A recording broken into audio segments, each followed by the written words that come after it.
Murray Fite was many things. Murray was a husband.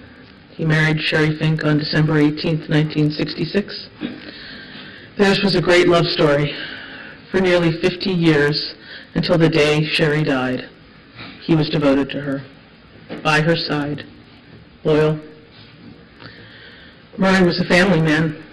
He was utterly devoted to his daughters, Heather and Candy, and so proud of the lives they made for themselves.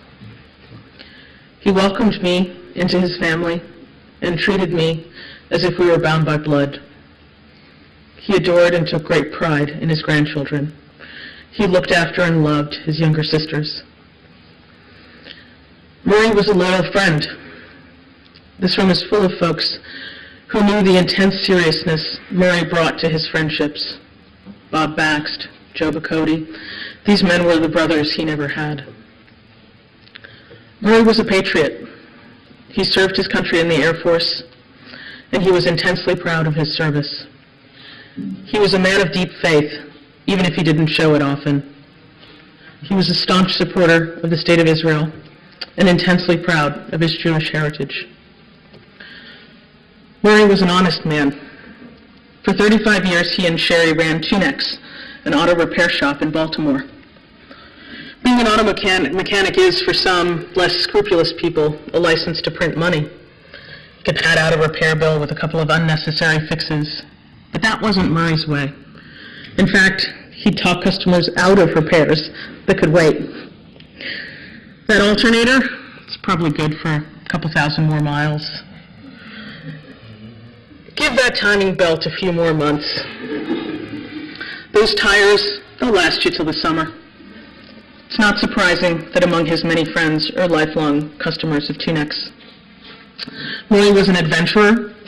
Despite a deathly terror of flying, he roamed the world, eventually making it as far as Senegal, where he visited me and Candy. He loved to see new places and learn about the world. Murray was a tinkerer. He loved to take things apart, and eventually, usually, he got around to putting them back together. Most people would go out and buy a soda stream to make seltzer. Not Murray. He built his own high-powered seltzer maker with a couple of tanks of carbon dioxide, some industrial tubing, a couple of valves, and presto, the fizziest seltzer you ever drank. It would literally knock your socks off. When he got deep into growing his own hydroponic vegetables, he didn't buy a kit. Nope, not Murray. He built his own Rube Goldberg contraption from scratch and churned out an endless supply of tomatoes, zucchini, and beans. Murray was a connoisseur of fake news long before any of us had ever heard of it. He loved a good conspiracy theory. The more outlandish, the better. I whiled away many, many hours at his kitchen table, listening to his wild leaps of logic. And they were pretty wild. Murray was my friend. I knew him more than half my life, and I'll miss him every day.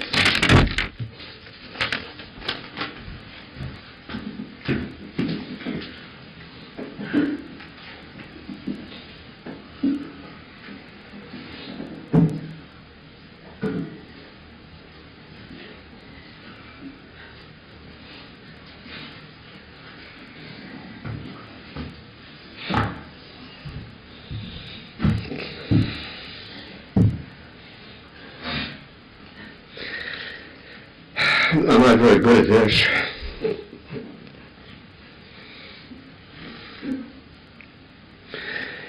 He was my friend, and I talked to him just about every day since Sherry died.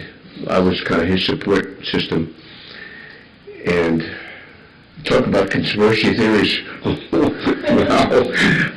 One thing you didn't know, he thought you could fix anything with epoxy and duct tape. and one of his alter egos was Epoxy Man.